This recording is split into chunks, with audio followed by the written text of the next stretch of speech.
দিচ্ছি আমি, খবরদার আমার কাছে আসবে না। তোমার এই অভাবের সংসার আমার পক্ষে আর থাকা সম্ভব না।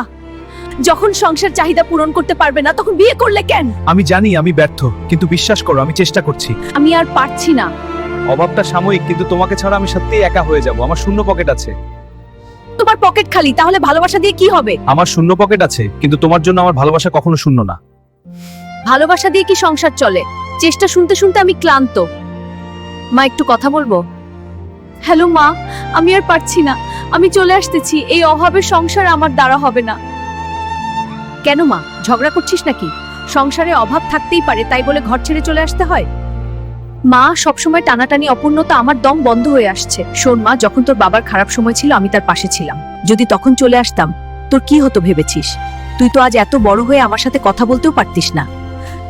স্বামীর বিপদে পাশে থাকা স্ত্রীর শক্তি। বাপের বাড়ি তখনই আসবি যখন স্বামীকে সাথে নিয়ে আসতে পারবি।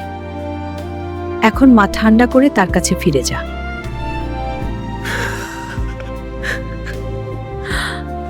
I am sorry. তোমার সাথে হাঁটতে চাই। আমিও। খুব সুন্দর দিন। হ্যাঁ, তোমার সাথে।